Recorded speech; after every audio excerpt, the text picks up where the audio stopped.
We begin with the Police Motor Traffic and Transport Department, which is worried the Easter festivities are likely to see a spike in road crashes, and it's taking steps to minimize them.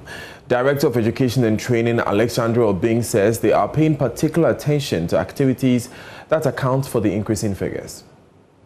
The Arrive Alive campaign, the media has been supporting the Ghana Police and the NRSA in that. Where we have reached,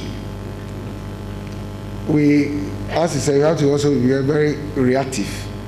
And that's why across the country, in all the 17 police MTTD regions, they have outlaid their plans and will be seen deployed on our roads.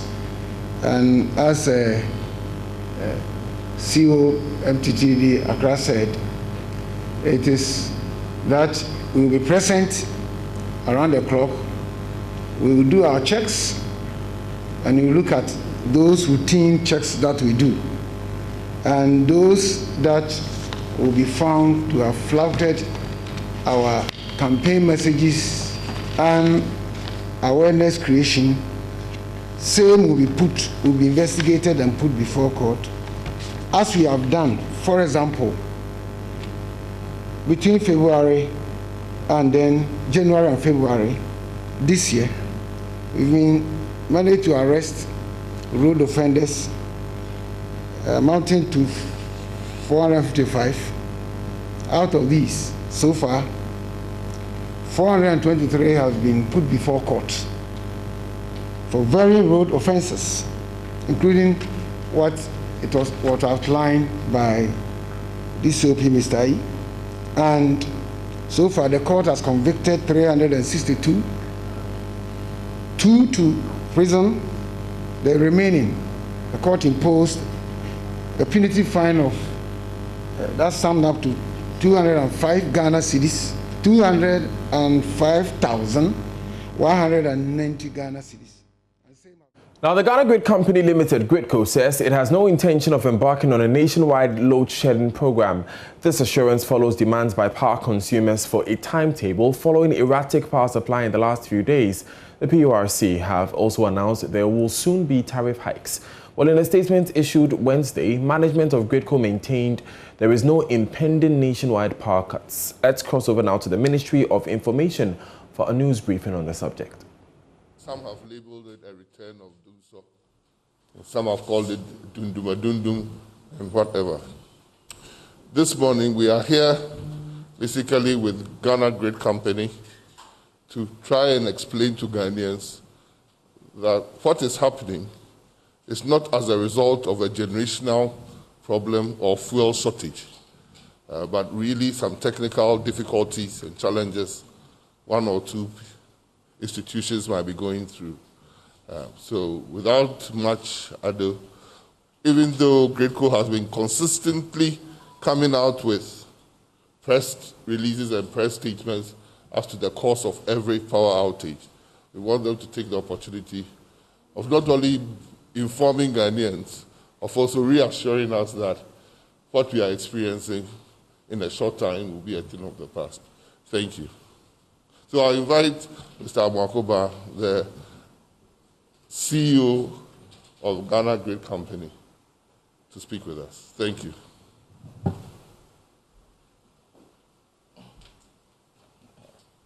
Thank you, Mr. Minister. I would also invite my Director of System Operations to come, and then he will tell us the outline of what we are going to have, and then later we'll give you the full details of.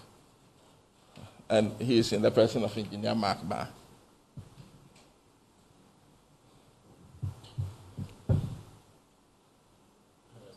Yeah. Thank you very much. Is the mic on? Yes, I think it's on. No, it's not. It's green. It's red. It should be green, I think. Hello. Yeah, it's on. Thank you very much. Honorable Minister for Energy, Honorable Minister for Information, members of the press, Chief Executive, thank you very much for having me here for us to explain what has been happening so far and what we as utilities are doing about it. Indeed, as the Honorable Minister for Energy said, since the beginning of the year, we have been experiencing power interruptions in the network. And this has been primarily due to the fact that the transmission system, in particular, has some weaknesses and bottlenecks, which we are trying to address but have not finished yet. So we have had intermittent outages, sometimes transmission lines tripping off from the southwestern part of the country, affecting the entire system, particularly Kumasi.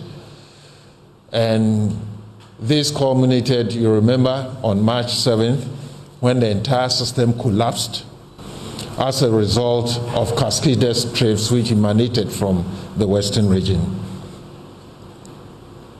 Beyond this, Ashanti region, in particular Kumasi, has been experiencing intermittent outages, particularly in the evenings during peak times.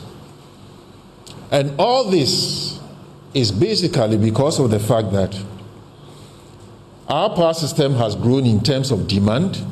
In fact, for the first time this year, we have crossed 3,000 megawatts in terms of demand. We Power Authority, or the We Hydroelectric Power Plant, happens to be the only power plant which is in the central part of the country. It supplies part of the central part, and the rest of the load is met by generation from down south. Currently, as I'm talking to you now, we have had to shut down the Bui plant because of the low water level in the dam. In view of this, every power that the country requires, wherever, up to Bolgatangawa, everything has to come from the coast, from down south, upwards towards the north. Kumasi happens to be the major central point within the system, heavy load. By the time the power gets to Kumasi, the voltage is so low.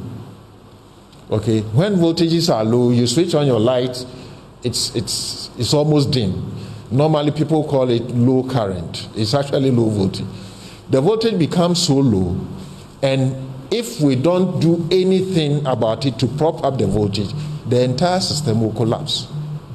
So it happens that during the evenings, peak hours, when the voltages are so low, sometimes we've resorted to taking off some feeders, particularly in Kumasi, in order to prop up the voltages. So you will have Kumasi continue to experience this outage situation. So we've noted that inherent problem, and there was a partial solution to it, whereby we moved one transformer from Accra to Kumasi. I'm saying partial because that is not the entire solution. There are also bottlenecks within the network in Greater Accra region, where our substations get overloaded. So once in a while, you see overloads and then interruptions.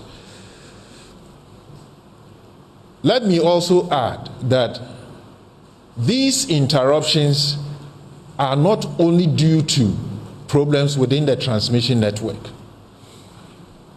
When you are in your homes, as a customer, you are connected to the distribution network. ECG is bringing power to you. ECG is connected to the transmission network because power is coming through Gridco. And Gridco is bringing all the power from the generating companies.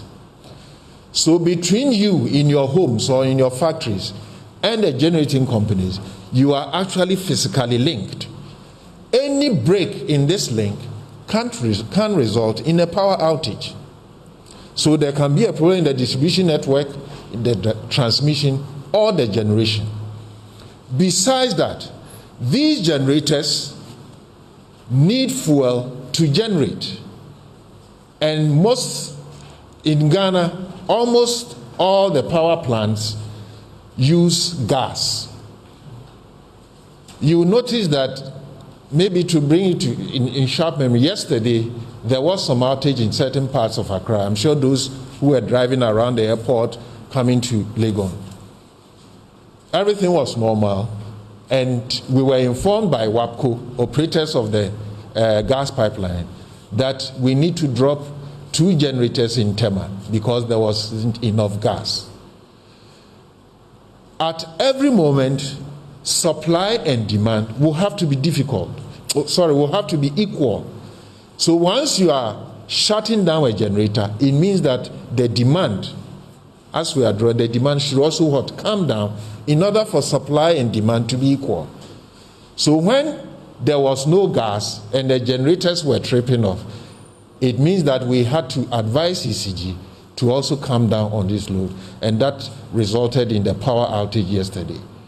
I must say that from the beginning of the year, we have also had some interruptions within the gas sector, and that also affects reliability of supply to you. So as I'm saying, there are issues within the electrical network transmission and distribution, which sometimes causes outages, and also there are issues within the gas sector, which also affects us. So when the lights go off, this could be the various reasons that happen. In order to address these challenges, we are putting together a number of projects. So currently, we are constructing the Pokwasi substation, the Kaswa substation. These 2 substations are being funded under the Millennium Challenge Compact 2 projects. So MIDA is managing that funding for us. So you have Pokwasi and Kaswa. And then we have projects that are being funded by AFD, Agence Française de Développement.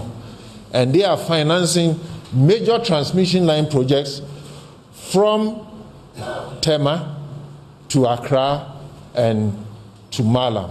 Tema is now a major generation hub.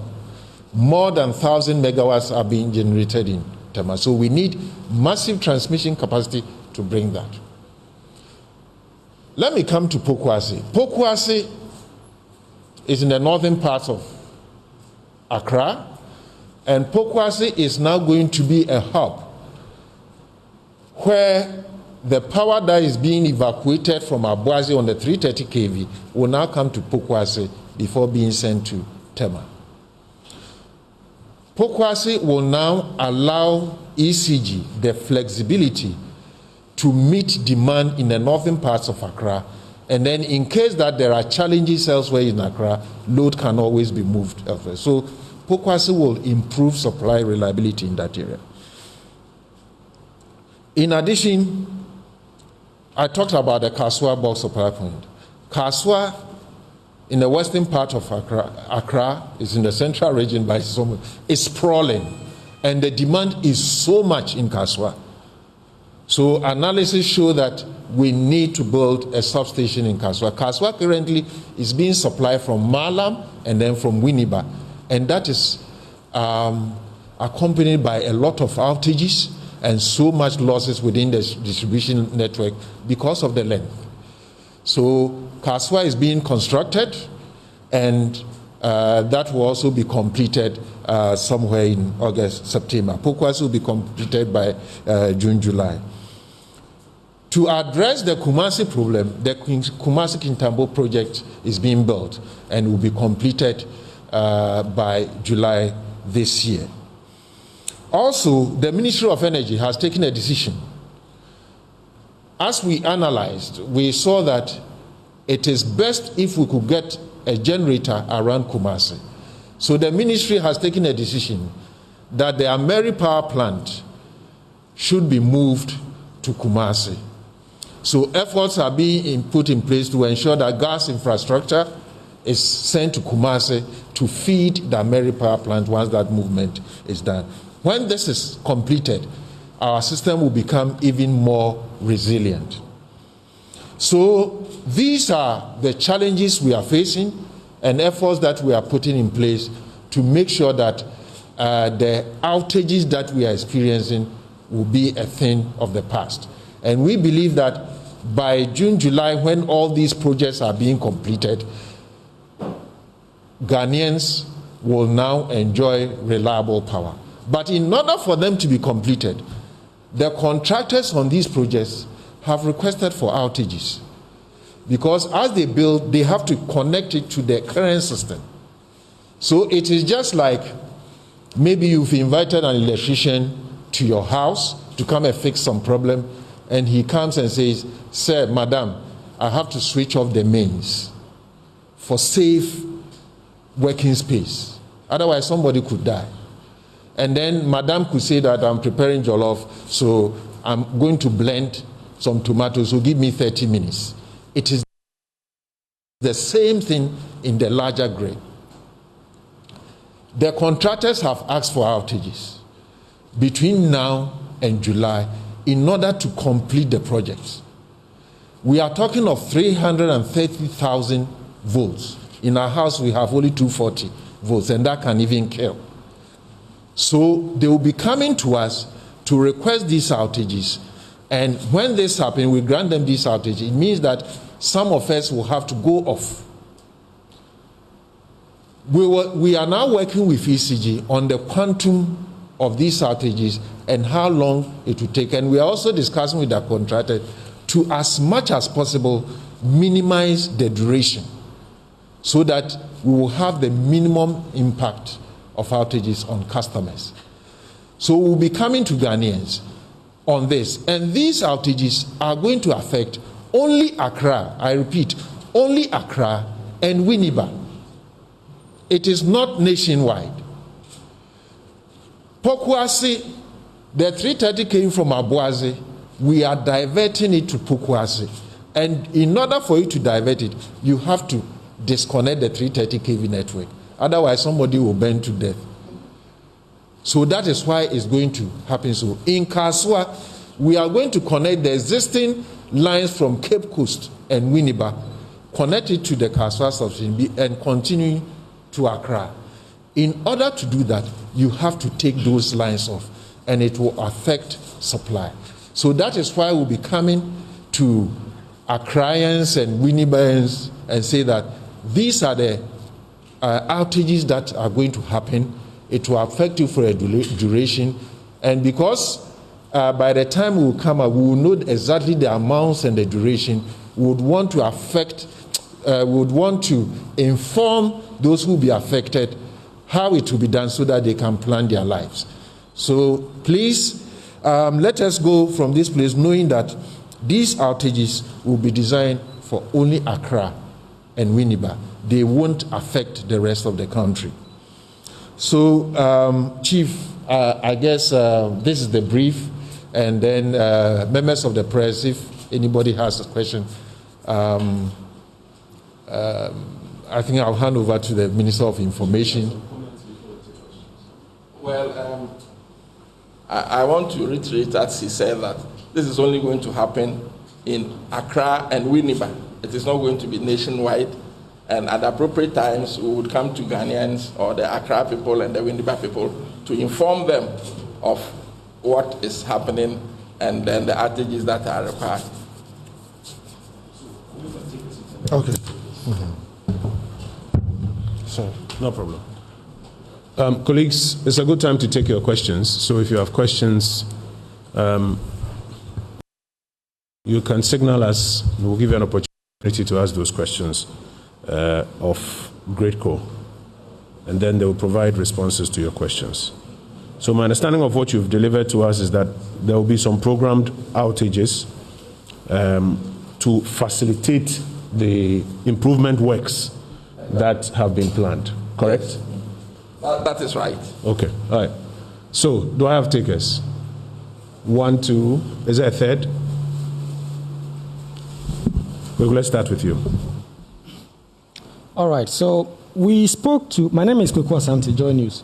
We spoke to the head of public relations on Joy a a few days back on this same issue, and according to him, yes, and according to him, they were in the process of publishing a timetable for the country in terms of the power outages for Accra, for instance, or wherever it will be affected. I want to know the information on that. And then, according to the boss of ASEP, there is a certain infrastructure in the system, which is sort of like a stabilizer, which is now operating at 25% capacity, so that when, this is a bit technical, so that if, let's say, people are putting on their power and other things, and the system is being overwhelmed, this stabilizer comes in to try and stabilize the system. It says now this system is only operating at 25% capacity. I want to give if there's any update on that. Yeah. Okay. My name is Joseph Armstrong. I work with TV3. So, quick question, just to add up to what he said. So, how soon is Accra going to get maybe a load shedding or a timetable so that at least we those that will live in someone that we experience this very often will prepare for it, you know? And then the next question is could these challenges be as a result of inadequate funds to GridCo and all the power supply sectors? Thank you. Thank you. Colleagues, are there any other questions? So let me just go over them. There was a comment supposed to have been made by the PRO of GridCo that there's a process ongoing to put together a timetable for these programmed outages that you are mentioning is necessary for the improvement works. Has that process been completed? I think to tie that in with the last question, how soon can that program be announced so that people are also clear in their mind that according to the program, you go off on this date so that the improvement works can take place in your area. So we'll put those two together. Then there's another question about a stabilizer that is supposed to be operating at 25%. Is that a matter of fact? Is it true? And does that mean that it is being overworked or underworked, or there's room for it to work better to tone down on the programmed outages? Kwekwe, am I getting your question well? And then there's a third question about, is there a challenge with funding? For which reason any of these issues are also being occasioned? Very much, Honorable Minister. To talk about the timetable, I believe that when my Director of System Operations was speaking, and I also added my voice to it, that when the time comes, we would inform Ghanaians. Currently, what we are doing, we have to be sure, because you cannot go and take off power and do nothing. We have to be sure of the time and the extent. So we are liaising with the contractors, not only the contractors. ECG is also involved. MIDA, who is the project funding agency, is also involved. We are dealing with all these people to come up with a comprehensive timetable. And this timetable, as we said, is only for Accra and Winneba. It is not a nationwide thing. It is only for Accra and Winneba. Let's get that right, so that we don't go and say that there's a national timetable for load shedding or doomsday or whatever it is. That is not the case. This is the timetable which they are asking for outages in order to complete the works for the system to be resilient, so that we wouldn't have the intermittent outages that we are having. The stabilizer that he's talking about, I don't know what type of stabilizer that he's talking about, because we don't have stabilizers in our system. What we employ in our systems are capacitor banks and static VAR compensators to improve voltages. And as we speak now, all the capacitor banks that we have and the static VAR compensator that we have, they are all working as we speak now. In his talk, he talked about Kumasi. We found out that because the voltages are low in Kumasi, we need to install such a device in Kumasi. And thankfully, in the budget for 2021, it was stated that that project is going to be undertaken. So we are waiting to get all the documentation in order to install that device in Kumasi. So that one also will be part of the mitigating actions that we are taking in order to stabilize the power situation in Kumasi. Inadequate funding. We have funds enough to undertake routine maintenance, what is it called, emergency maintenance. But then for bigger projects, that one will require external funding. And that is why we are waiting on the Ministry of Finance to give us the go-ahead for the projects that we intend to embark on that have been stated in the budget for 2021. The ones that we are undertaking, like the Tema to Achimota to Malam one, the Kaswa and the Pokwase one, we have secured the fundings already. That is why the projects are ongoing. Thank you, Engineer. Is there a final batch of questions? Abednego.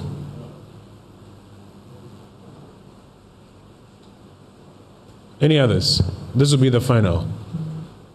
So when Abednego is done, I'll ask of you to just give us a 2.5-minute summary in Chi so that our colleagues from the Chi networks can also get a good soundbite. I hope your Chi is, impeccable. Abednego, let's hear you. Yeah. Good morning, Honorable. You're from Abednego, Asante Adom FM. Honorable, my question I'm person is, apart from exercise here or more, do we have issues as far as generation is concerned? Your problem with generation is here now. And so issues about energy sector, a legacy debt, is the government or government at where we are now say this year consistency this year. Thank you.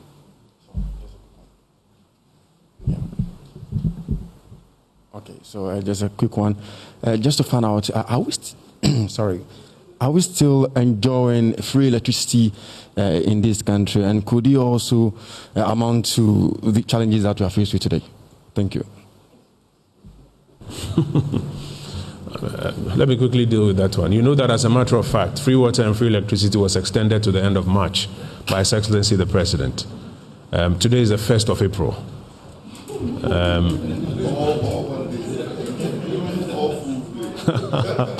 So I think there are facts that are available to you that must be put in very clear context. The President announced clearly an extension to the end of March.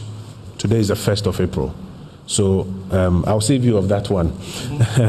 Do we have a generation issue? And then maybe when Minister is doing his closing comments, he may generally speak to the issue of energy sector legacy issues that are being dealt with. So do we have a generation issue?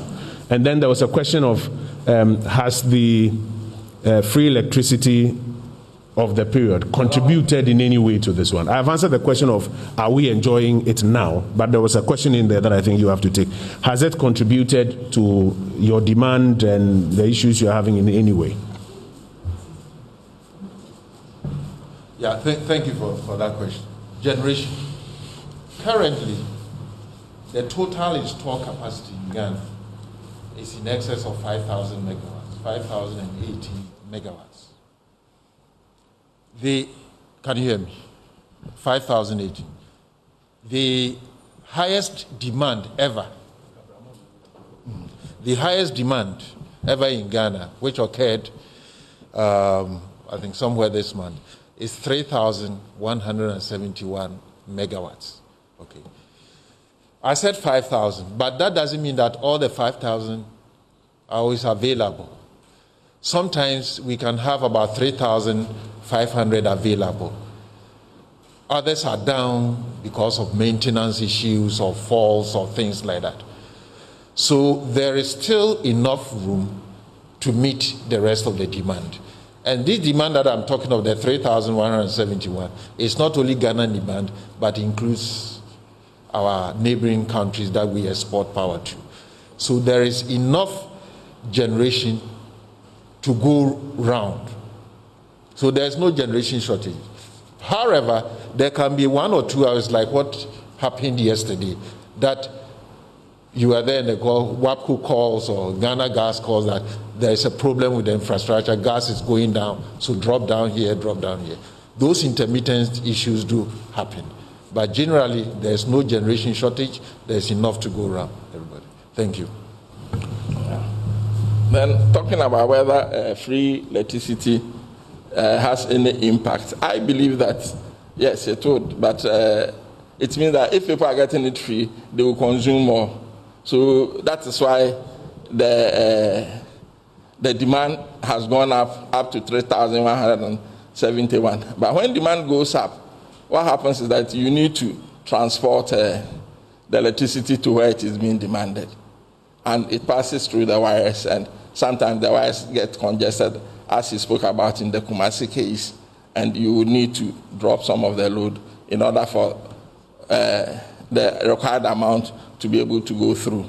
That's the main reason why we are even building the Angumasu to Kintampo transmission line, because all the power going to the north and the ones going to Kumasi all come to Kumasi and congest at our substation at Ridge, and when that happens, the voltages go down and we need to drop the voltages. When we finish building this Angumasu to Kintampo line, the power going to the north will not pass through central Kumasi. It's a sort of like a diversion. It's like if you have a road and you have very many cars and there's congestion, you build other roads for the cars to pass on that road in order to free where the congestion is. So that is what we have done.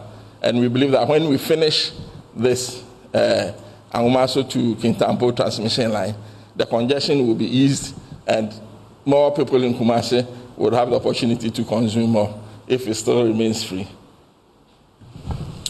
Well, gentlemen, thank you. I think you can resume your seats currently. Honorable Minister responsible for energy joins us. Before I give him the final word, just to, I'm very sorry. I mentioned earlier that you would do a quick summary in chief for us later. So you take your seat. When Minister is done with his closing remarks, I'll let you do a quick chief summary for the benefit of our local partners. Minister. Thank you.